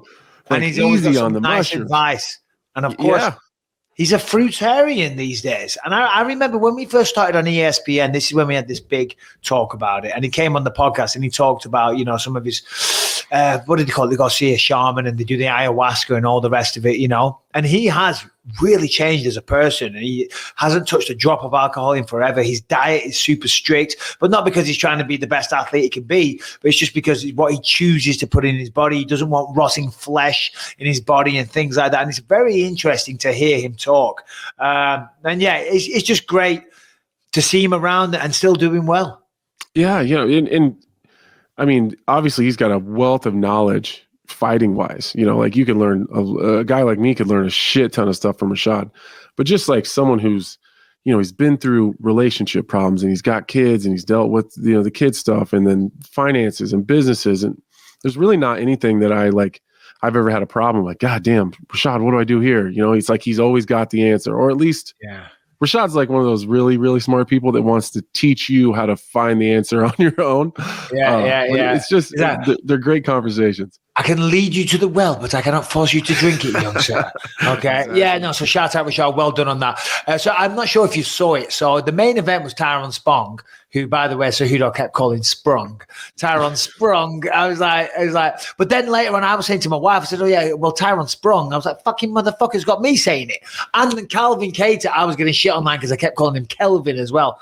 But anyway, at the end of it, Sergey Karatonov, who, if you follow the sport, he has had a great career in Pride and, never been in the UFC though. Took Tyrone Sprung down many times. That's how he won the fight. And I think it was a referee stoppage 2 or 3 in round 2 or 3. Anyway, afterwards, Henry Cejudo comes in and he's doing the post-fight interviews. And it's not as easy as it looks. It is kind of nerve-wracking to do that because you've got to think of a couple of questions to summarize everything up. And anytime they don't speak English and you're going through a translator, it gets way harder because you won't have these viral moments. But anyway, where I'm getting is that we can't give up the microphone. You know what I mean? Because if you give the fighter, they are running the show, and there's TV schedules, and they got to go to ad breaks and this and that, and we got a producer in their ear saying 2 questions, Mike, or 3 questions, or whatever it is. But the translator came in, and the translator had his own microphone, right? And then Sergey Karatonov took the translator's microphone, and that was it. He just had open fucking forum, and he was going on in Russian for fucking ages. And Chael saw, and Henry Cejudo at one point, he's standing there with his hands in his pockets, looking at him and saying, "The fuck am I doing here?" And then Chael Sonnen, you couldn't see him. He's just wrap it up, Henry. Sergey, that's enough. I'm gonna say it was a little bit of a shit show, but it was also awesome at the same time. Oh man, what a perfect duo though. Like Chael is so, he's so buttoned up, so tight. His analysis and just his presence on camera and on the microphone are just he's just really clean. Yeah. And he kind of, Chael's a big personality, so he'll kind of suck all the air out of the room if you let him. And then you got Henry, who's just begging for the microphone. It's all begging with the crown on and a cape, maybe a blown up snake. And Chael's not giving it up. So it's just the dynamic between the two. It's just you see Chael beat the charges. Still undefeated. Undefeated world champion. Yeah, got off with that. All right, Harrington, what have we got, buddy? How long have we been going for here? Yeah, about an hour or so that's great. Okay, I want to tell you about our latest sponsor, and I'm telling you want to take advantage of this because I have done this, and of course I'm talking about Truebill. Okay, listen, these days with smartphones and computers and everything you go for, you've got to sign up. You got to give your email address and all the rest of it. And a lot of things when you sign up to these monthly subscriptions or maybe some apps that don't cost a lot of money, so you don't necessarily notice it going out of your bank account all the time, but they pile up. And I've got so many subscriptions that I didn't know, I wasn't aware of actually, that I was still paying for them until I used Truebill, until I downloaded it. Okay, now Truebill is a new app that helps you identify and stop paying for subscriptions that you don't need, want, or as I said, you simply forgot about. Now, on average, people save up to $720 a year with Truebill because companies make subscriptions hard to cancel. Truebill makes it incredibly simple. Just link your accounts and Truebill will cancel your unwanted subscriptions in one tap. No calling them up, no having to be on a phone on hold forever, going down some email rabbit hole that never fucking ends. One tap of a button and it's done. And your Truebill concierge also is there whenever you need them to cancel unwanted subscriptions so that you don't have to. As I said, I mean, I had no idea how many that I did have until I used Truebill. I mean, what's it called? Tunnel Bear. A VPN. I mean, I have Ipvanish now. We talk about them all the time on the show. I had no idea I was still paying.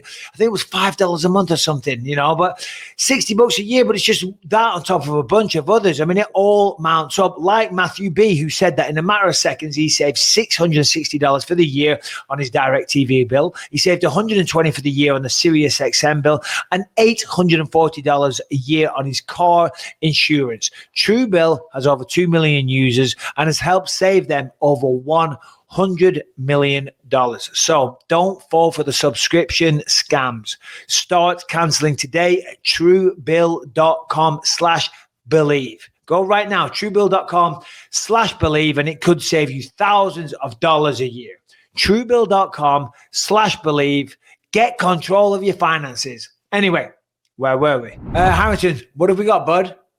Tee us up. All right, let's take a look here. We did Eagle FC. I saw another one that was kind of fun, a Russian promotion. Did you guys see this? It was some team fights. They had the listen, Anthony, this is what you got to get used to, right? We have fun at the start of the show, and I like to have fun all the way through the show and get silly and have hearty laughs. We all want that. You know what I mean? But generally at this stage, we try and blend those hearty laughs into some real in-depth analysis. But Harrington keeps trying to throw in. Last time it was midgets, little people doing MMA, transgender, a man fighting a woman, all types of stuff. We just gone from Calvin Kattar. Okay, one of the greatest prospects in the featherweight division. And you're going to throw what at us? I don't know what it is, but what is it? Well, to be fair, we went from Calvin Kattar talking about a promotion that he ran into Khabib, and now The Eagle And Rashard kick. Evans, Hall of Famer. Okay, continue. Certainly. I was just going to make the connection between Khabib and the Eagle kick, which shows up here. So you have two guys who are faced off. Ostensibly, they're going to fight each other in this team tournament. Oh, I've seen this shit. Yeah. So they get a little, they get into it in what's supposed to be, just a press face-off. Security has to get involved, right? Oh, so the guys get separated. They're still jawing, talking to each other, back and forth, et cetera, et cetera. But remember, right? These are teams. So you have the supporters on both sides, and with a shit talking going the way it's going, nobody's going to sit there and just take that, right? Hey, listen, fair play. And I wholeheartedly apologize, Harrington, because this is great. And I do want to talk. This. Look at this guy. Oh, shit. Look at that. Oh, my God. Oh, he just flying drop kicked him right out of the chair. Oh, if you're an audio only listener, head over to YouTube, subscribe, ring the bell on the Believe You Me podcast channel because you want to see that. I've seen a lot of this popping up in like Poland and Russia and all these crazy team MMA. And the first time I saw it, it blew my mind to see 10 men or however many it is in the octagon and they're just smashing the shit out of each other. Brian, see if you can find some footage of an actual fight. Would you do that? I mean, not now because I can't even do one-on-one MMA. I can't even do one-on-one, let alone trail son and 5-on-1. You know what I mean? But I don't know. I mean, I'd rather not. I'd rather not. If I could avoid it, I probably would. Yeah. Like when I was coming up as a fighter, they're like, listen, Mike, there's no UFC or nothing like that, but there is this promotion and we will pay you handsomely if you go in there. 5 of your mates, gather up 5 of your mates, and then you're going to fight 5 other people. And we can give you a few quid. I'd say, fuck it, I'm broke. Let's go. Have you seen this pillow fighting championship stuff that's happening? I have not, but look at this. Oh, my God. Look at this. Look at this. This is crazy. Look how hyped they are. Well, you have to be. That you're about to ensue in a gigantic brawl. Look at them. Who's shooting takedown? No way I'd shoot a takedown. No, you do not at least go for an armbar. In the street, you're going to get kicked in the head straight away. You're going to get Some of these guys have skill, though. Look at that. He's fucking done. Yeah, he's finished. And then it ends up like 2 or 3 on 1. Yeah, he's done. I'll tell you what, the grey team is better than the black team. For sure. Oh, there's head stomps and shit.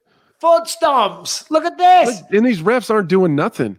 There's 4 referees in the ring as well, audio listeners. Oh, my God. All right, there's a ref stoppage right there. There's 2 people hammer, 4 people hammer fisting and stomping on one person. And then, yes, brother, we get great victory today. Yes. I mean, it looks like fucking fun. I'll be honest. I would watch it. Can't see it taking off, though. Yeah, I don't see that. They're not getting any big network deals. I promise you that. Oh, but it's good. I mean, if you love a bit of basic violence, you want to see one person get battered off 5 Russians. We should do a fight companion watching that shit. Oh my God, yeah, that would do great numbers. Jesus Christ! All right, fair play, Harrington. I like that. I like that a lot. What else we got, bud? All right, well, this one is a little bit more close to home for new co-host Anthony Smith. Jan Błachowicz, unfortunately, is out of his bout in March in Columbus against Alexander Rakic. From what I heard officially, there's no word yet about whether or not they're going to keep their pairing together or if Rakic is going to stay at the top of the card and look for a new opponent. But I feel like if anybody's got the scoop, it might be the man I'm talking to right now. Come on. Close to the situation is a bit of an understatement. Yeah, They called, we were in Anaheim, so that would have been Thursday. UFC called and asked if I was interested. Jan Błachowicz was injured. Rakic needed an opponent. That was obviously the fight that I wanted. And I said, yeah, I'm in. There's obviously ready by then because obviously you had surgery recently. Yeah, that was the kind of the sticking point. I said yes, I'm interested. I'd like to take the fight. I was already going to Anaheim where the UFC PI staff were going to be. They wanted to check me out. Kind of went through that whole deal. They like it's a little earlier than I wanted to, but we could have made it work. So I said yeah, I'll do it. And then they wanted to get through the weekend because it's a big pay-per-view fight weekend. They got the Francis Ngannou heavyweight title fight, and then Davidson Figueiredo, Brandon Moreno, huge fight. All the staff are kind of tied up. So they said, let's talk Monday or Tuesday. We ended up not talking until Wednesday. And I think they just wanted to keep that fight together. So it sounds like they're moving that entire fight to another card. Yeah, that's right. Yeah, because I was talking to Chito Vera at the weekend, and he said there was a potential that they asked him if he'd fight there, and maybe the main event, and he said, yeah, of course, but he still hasn't got any news either. So when you saw Jan Blachowicz lose the belt to Glover, how much do you wish that you got a chance to fight Jan for the belt? Because I'm assuming, listen, you feel like you can beat all these guys. I know how it is. Just because you lose a fight doesn't mean shit. Doesn't mean the journey's over. Doesn't mean you stop believing in yourself. You tweak some things, like we said before about Dan Hooker. You don't have to go change your fucking weight classes and all the rest of it. No insult there, by the way. But like, where do you think you're at in terms of getting a title fight? And what are you got to do? Because I'll say it again, that fight against Ryan Spann, bro, I'm telling you, that sent a fucking message to whoever the champs were and the top contenders that you're fucking coming. Yeah, I hope they take that seriously, because I haven't been more motivated ever. So I think that it worked out the way that it's supposed to work out, though. I really do. I know people think I'm bullshitting when I say this. I was genuinely happy to watch Glover Teixeira win that title. I get that. I mean that genuinely. I really do. He deserves it. He's put the time in. He's one of the nicest humans on the planet. Even after fighting him, I know I can beat him. I think he knows I can beat him. And I think the storyline just works out perfect. I think, and I don't want to like sound pretentious or whatever, but if you take kind of the three best dudes in the division, as far as the way that they treat people, their skill set, the work that they put in, their long journeys, Glover, Jan, and myself, I feel like we're like those three guys where we busted our fucking asses. We've been around a long time. We've always treated people right, and really, really put the time and work in. There's a situation that exists where all three of us at one point in time get a hold of the title, and I don't think that happens very often. So I was happy to see Jan Blachowicz have it. I was even happier to see Glover Teixeira take it, and I think Glover Teixeira can beat Yuri Prohaska. I know that people, they're kind of counting out Glover out there, but I think he can win that fight. It's very winnable for him. So I think that leaves me in a cool position where I can win another one.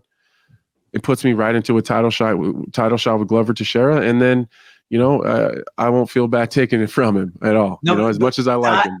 But what a the perfect scenario for you. That's the perfect scenario. You get to go back in there, fight for the belt, and beat Glover for it. So you get redemption for the loss, but of course you become the champ. And I agree. Listen, I am a big fan of Yuri Prohaska and watching the way that he fights. And he's so unorthodox and he's unique in his approach and his style. And when he can deliver, he's got a devastating striking, but he does leave a lot of openings. He is very hittable. And Glover, I would assume, when it comes to being well-rounded, is one of the most dangerous, well-rounded threats in all of the UFC. Then you combine that with his experience. You combine that because experience is so valuable. So I think it's a tough fight for both men, but I still see a world or a possibility, and I don't even know if it's 50-50, might even be more favorable for Glover, that he's still the champion after that fight. Yeah, I do too. And I just see that I see a lot of holes. And I've looked at Prohaska from my own perspective of what would I do to him, or where do I see holes? Where do I see opportunities? Is he super exciting? 100%. I love to watch that guy fight. I love everything about his style. I love his craziness, his unpredictability, his martial arts mindset. He's very martial artist based. But he does a lot of things wrong. He's not super defensively responsible. His ground game isn't there anywhere near where it needs to be. He's not a fantastic wrestler. And he does, like you said, he does get hit a lot. Glover Teixeira hits as hard as anybody I've ever met. He's got a fantastic wrestling and top game. And, at the end of the day, if Dominic Reyes can take a man down and mount him, Glover Teixeira goddamn will too. And if he mounts you, that's just where you stay. We've talked about this before, and I mention it frequently on the podcast, but I want to go back to that moment, if you don't mind, Anthony. And I know, listen, as fighters, we don't mind discussing our losses. Of course, we'd rather focus on fights that we win, but you bring up the fight with Glover there, and I always say one of the greatest moments for me in the sport was when unfortunately you're face down on the octagon, right? You're on all fours, and Glover Teixeira is raining down fucking blows, and he knocks out your teeth, right? And you hand them to the referee. The Glover Teixeira says, "I'm sorry, bro," and you say, "It is what it is." I mean, what a fucking sequence of events that was. I mean, what do you say to me saying that? Just the whole fight was crazy. Like that was the first time that I'd ever known in a fight, like while I was in the actual fight, that I probably can't do this. I probably can't win this one. I'd never been in a situation where I stood up off of the stool and I knew that my whole goal was just to make it through the end of the fight.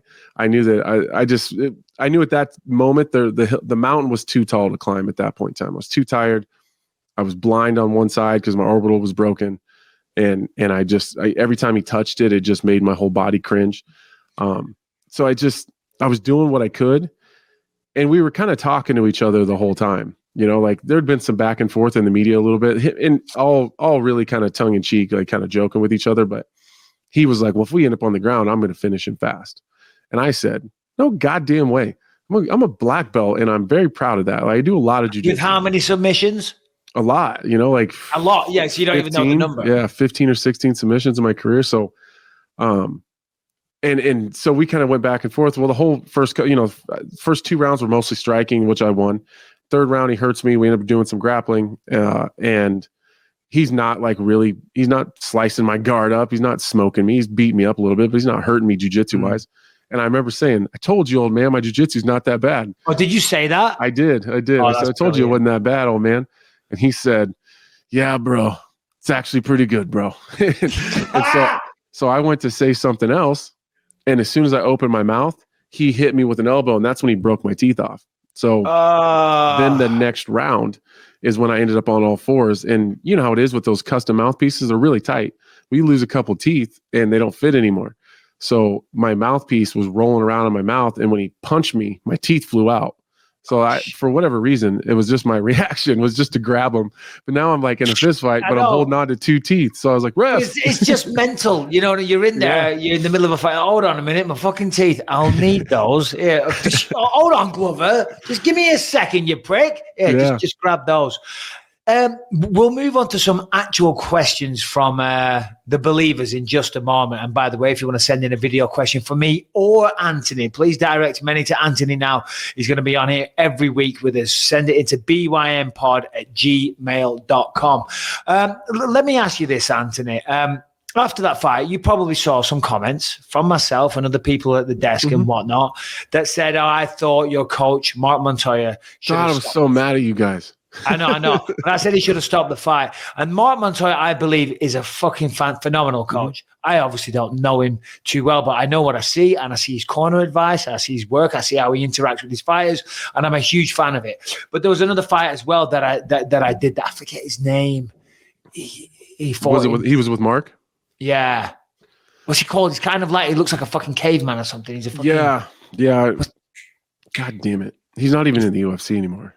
Yeah. I'm sorry, I didn't mean to be insulting to him there. No. I know exactly. He took a heavy fucking beating on that against Mike, someone or whatever. I forget what it was. Yeah, I remember. I was working that event too. And his guy took a heavy one that night, and I said that then. So I hope the running theme in the gym isn't fuck Bisping. Nah. But like when you hear guys like us saying that on the night, how did that make you feel? To be honest with you, I felt a little bit betrayed. Were you pissed? Yeah. Well, no, my feelings were hurt. Like I felt a little bit betrayed, and that's only if I was just a fighter, I would have been like, fuck it, whatever. But like, I think because I do work with you guys, and you know, it was DC and Felder more than anything, because it was just like I felt very attacked. Like, what are they doing? He doesn't deserve to be in there. Like, almost like. I don't know, like I had this overwhelming feeling like I'm fucking good. Like I'll figure it out, you know, like I don't need anyone to save me. So I think some of it's my ego. But it was just, I don't know, I feel like it's very similar to the Dominic Cruz DC thing. Like if there's ever a problem, like if I ever had a problem with something that we were doing together on the desk or even on the show here, I wouldn't bring it up here. Sure. I would talk about it. We would talk about it on the phone or behind the scenes or whatever, and then we'd figure it out. I just felt like DC and Felder, the way that they were so upset about, even Chael, just going crazy and posting videos and getting on YouTube. Like, you can call me and we can talk about it. Like, we know each other. To be fair, at that moment in time, they're talking about your coach. I haven't seen the commentary because I was there live, so I was watching it ringside with Brendan Fitzgerald. We were waiting to do the post-fight show, right. So I haven't heard the commentary, so I can't comment on the commentary.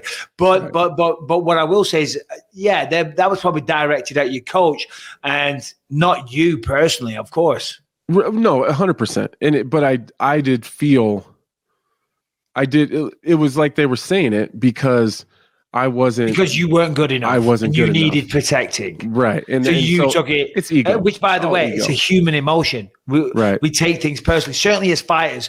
Like, and I mean, I don't know, but I would assume I take that shit close to heart. I do take that personal. You're going to insult my fighting ability. You're going to make out that I can't fucking handle myself in an octagon and I need my coach to step in. How fucking dare you? I'm controlling this show. This is my career and I don't need my fucking coach to step in. Was it something like that?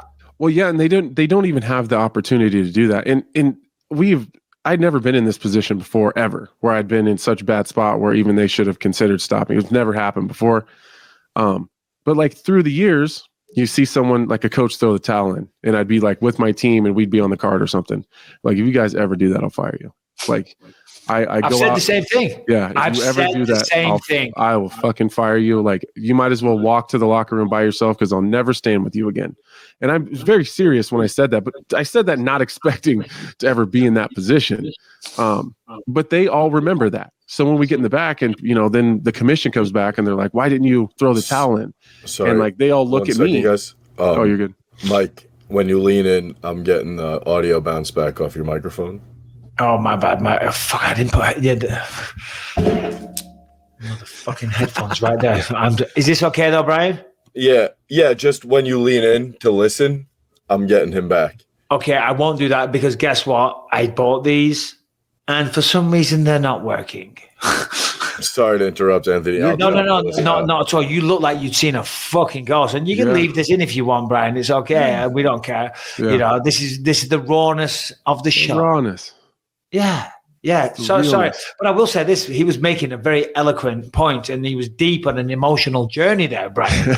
and we were all on it. We were on that roller coaster. We were there along for the ride. I know. That's why I don't want this to come out. You fucking ruined it.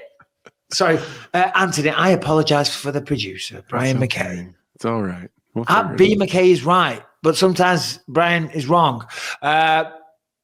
Finish up your point, Anthony. Okay.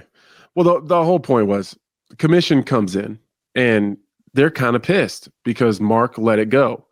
And they're saying, why didn't you stop it? Did you even consider throwing in the towel? And my whole coaching staff, they kind of look at me and I'm getting strapped to a gurney, like they're taking me straight to the hospital. And they're all looking at me like, that's his fucking fault. Like, he's the one who said that can't happen. So, I had to go to the hospital though. I didn't get to go to the post-fight press conference. I didn't do any interviews. I didn't have an opportunity to defend them by saying that I took that out of their hands a long time ago. And I cornered Jason Herzog. Like, I back people into corners on purpose. Like, when they come, the referee comes to the locker room and they say, we're going to give you the rules. Do you have any questions? I always corner them and say, what does it sound like when you're about to stop a fight? And what needs to happen so that doesn't happen? I do that for two reasons. One, I want to know what it sounds like if I'm about to finish somebody so that I can pour it on when they're getting close. Of course. Or if I'm on the wrong end of that, I need to know how long I have and what I need to do before you stop it. So I make And let me ask you, I guarantee there's a third thing that you say as well, which is what I used to say. I didn't put those two questions quite as eloquently as you just did, but I would say words to those effect. But I always say, hey, and listen, don't you fucking stop this fight. Don't you fucking stop that fight. I got this. I can take it. And they say, hey, Mike, you do your job. I'll do mine. Okay. Yeah. But I'm like, but seriously. But then I make them repeat it. I make them repeat it. Like, okay, this is what you're saying? Yes. Okay. Let me get this straight again. So then when I'm in there, it just I never expected this to happen, but it happened. And then I'm hearing what he said. So I kick back to what he told me in the locker room. I know what it's going to sound like when he's about to stop it. I know what I need to do. Now he knows he's already told me that in the locker room 20 minutes ago. So now he has to stand by his word. Even if he wants to stop it, as long as I'm doing the things that he told me I needed to do in that moment, he can't stop the fight. I held him to his word. Now I've taken the choice away from my coaches, and now I've handcuffed the referee. So like everyone's kind of fucked. You know what I mean? Yeah, no, I totally agree. And this is why you are needed on the show, because everyone's had enough of my fucking stories for the last 5 years now. And I'm kind of running out of them. Do you know what I mean? We need a fresh perspective. That's why I got 5 years of them for sure. 2.0 is going to get bigger. It's going to get better. If you haven't already subscribed, please do. And we will finish off with some questions. Brian, what do we have? Ooh, actually, real quick before we get to questions, let me just jump in and say, if you like this content and you want to get over 300 episodes that you can't find anywhere else, head on over to gasdigitalnetwork.com, use the promo code BYM, get yourself a 7-day free trial, and check out the entire catalog ad-free and uncensored. Also, if you're listening on iTunes, Spotify, wherever you check out podcasts, hit that subscribe button and leave a review. 5 stars if you can. Appreciate you. Appreciate you. Appreciate all of us. Sorry. Appreciate Brian reading out a question. If you want to send in a question, bympod@gmail.com. Just said that. Okay. see, by the way, we just want to say this, Anthony, so you know, it's okay to abuse Harrington. Now, that said, we don't want to actually emotionally abuse him. And I think this is what people don't realize, that it's a bit of banter. It's a bit of fun. Harrington does great work, but we're also going to talk shit because no one wants to see 4 dudes sitting around going, you're great, you're fantastic. No one wants to see that. Brian likes to pick on him the most. I'm way behind him. Lewis used to fucking murder him on air. So feel free. And you're new. Trust me, the frustration will grow. It will get there. Well, I have a question here that may or may not get us in trouble. So this is from Christian James. All right, what's up, BYM podcast? In the spirit of Harrington's ridiculous questions, talking about midgets fighting the UFC. You take a 125er and a 135er. Combined, they weigh 260. Francis weighs in at 265. What 125er and 135er combined do you think has the best chance of beating Francis? I'm going to take Corey Sandhagen because he's long, he's got reach, he can throw some flying knees, and he might be able to hurt him a little bit with kicks. And hell, I'm going to bring him out of retirement. I'm going to take Triple C because he can wrestle, so one guy can grab his leg, and one guy can try to kick him. Who you guys got? I know it's a ridiculous question, but come on, answer the question. No, it's fun. I'll tell you what, first of all, we just need to discuss that beard. Holy shit. Some epic shit. That's a fucking beard and a half. I can't grow one. Can you grow a beard, Anthony? No, I can't at all. Like right here, it grows a little bit on the bottom, and then I get like a white trash mustache. It just looks real dirty. Yeah. And then it grows in super sketchy right here. Yeah. Like I have like, you know, a little bit of what you might call a beard. And my wife wants me to have something, well, maybe not quite like that, because that was a little on the fucking ridiculous side. But you know, like a nice, luscious, thick beard. And my wife's like, just let it grow out, Michael. I'm like, woman, I'm 42 years old. I know what happens. It just gets scruffy looking. It doesn't get full, luscious. I just look like I need a shower. I just look like I need to freshen up and clean up because I look like a scruffy bastard that's about to go on TV. They're like, we're not sure about that. I'm going to say this right now, and I don't know how you feel, but I don't think there's any combination of 25er and 35er that's taking on Francis and fucking Ngannou. I just don't see it. No, I think he ragdolls him and tosses. I feel like he played with Henry Cejudo like a soccer ball. He would kick him in the face and kick him right out of the fucking octagon. Yeah. The only way you would have to pick 2 people that had the best ever jiu-jitsu. I don't know if you know who Zulozinho was. He fought in Pride. Yeah. He was fucking gigantic. And he came to the gym for a bit where I was training. He was signed to that team. And I grappled with him, which most of the time didn't go too well. But one time, because he was a big, heavy, fat guy, I got around his back. And there you go. If you can get to the man's back and choke him out, then they could. Yeah. Well, I don't know, man. I'm just not so sure. Straight fight. That. If you're trying to get to his back, though, he's probably punching. That means you're within arm's distance. That's a problem. Yeah, the only way you could be is if like Cejudo attacked him, like I was like going toe to toe with him, and then Davis and Figueiredo jumps on the back, pulled out a gun and shot him twice. Correct. Yeah. But thank you, sir. Thank you for the question. I appreciate that. Brian, what else we got, bud? All right. I got a question here from Mr. Ethan Davis. Hey, guys. Ethan here from Arlington, Virginia. I just had a quick question for Bisping about The Ultimate Fighter. So everybody knows that reality TV is a bunch of BS. And I was just wondering, what do they do, or what kind of instructions do they give you to kind of manufacture drama on there? Or in this case, is it all genuine? I just love some insight about that. And then also just want to say, Harrington, you rule. We all know that you're the backbone of the show. Easy. You have the name, you have the experience, the stories, the connections, the insight, all of that. So we know what you're bringing to the table. But let's be honest, how much do you really do on a weekly basis, man? And then Brian, who even are you? So Harrington, keep up the good work. Wear a tank top if you want to. Don't let these guys bully you. Jesus Christ, this is not a public service announcement to make Harrington feel better. Okay. Edit this bit out of the show, in fact. No, well, we spoke about this before. It's all called a bit of banter, a bit of fun. The answer to that question is, and I don't Michael, know what do you? He said, Michael, what do you really do on a weekly basis? Oh, is that what he said? Because I lost him for a split second. Yeah. Is that what he said? Yeah. The fucking motherfucker.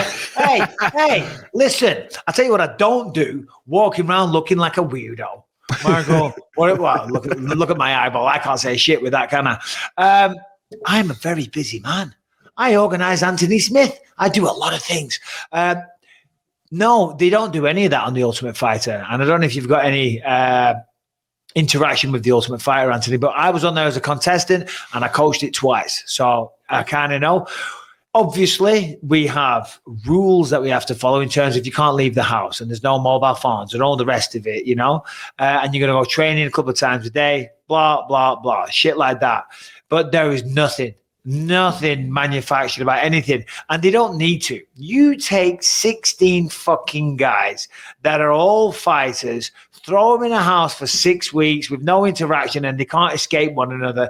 You do not need to encourage drama, because it's going to happen. And you also throw in a fridge full of alcohol that is going to further accentuate any problems. And you can get whatever you want as well. There's a phone. Well, when I was on there, there's a phone and you just pick it up and say, yeah, I want this. I want, because you can't go to the supermarket. You can't go to the grocery store. So you can order whatever you want. And that includes alcohol as well. And yes, we're there to fight and we're there to train and all the rest of it.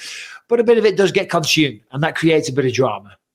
Yeah, I came on as a guest coach a couple times when Stipe was coaching it, and from everything I seen, I didn't spend a shit ton of time there. I was never a contestant on The Ultimate Fighter on the show or anything, but it seems pretty real to me, and it seems like a bunch of egos.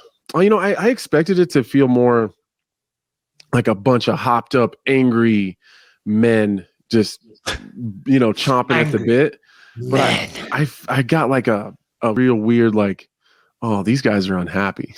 Yeah. These guys want to go home. These like, poor miserable bastards. Yeah, these miserable bastards. I kind of felt bad for them. Weeks. Yeah, there wasn't all the anger and egos that I expected. I didn't hang out at the house very long though. I'm sure if you hang out there long enough, you get that. But I was like, man, these are a bunch of young men that you just want to fucking go home. I've probably told this before. I hung out at the house too much when I was coaching. You know, like I had the whole of Las Vegas. This is years ago, you know, when I was drinking a little heavily, shall we say.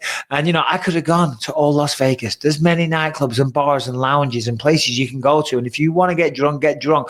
But this wasn't the plan. We went over to watch the fights. I'm a jiu-jitsu coach, mixes a ton of those caipirinhas, the Brazilian drink, right? And he did like a huge fucking like blender full of it, you know. I didn't know how strong that shit was, right? Because I was hammered and I can't remember leaving the house, but I do know I was thrown out. I was forcibly ejected by the producer to like get the fuck out. I was hammered, and then the next day on the Sunday morning I showed up at the gym and the main producer came up and he got in my face. He was fucking pissed because I grabbed the cameraman of one of the cameramen. I'm like, hey, let's see how you like it. And I'm filming him and all types of stuff. They're like, you ever touch one of those cameras again? Right? Well, yeah. He was angry. He was angry. He was fucking pissed. He was pissed. I'm like, bro, come on. But that was over 10 years ago. That was 11 years ago. All right, and I think that will wrap that up for the first ever episode of the Believe You Me podcast with Anthony co-host Anthony Smith as the regular co-host. Thank you, Anthony. That was great fun. No doubt as we explore and continue on this journey, it's going to be a lot of fun as well. So thank you very, very much. Any final words from yourself? No, I don't think so, man. That was a lot of fun. I'm excited, man. We can just keep growing this thing. Let's get crazy and keep this shit show running. There we go, buddy. And remember, so from now on, start sending in the questions to Anthony as well as myself. And that's it. We appreciate you. Thank you very much. As I said before, if you haven't already subscribed, do so. Ring the bell. Find the podcast wherever you find it. Tell your friends and family, all that shit. Enjoy your week, and we'll be back on Thursday. Until then, take care.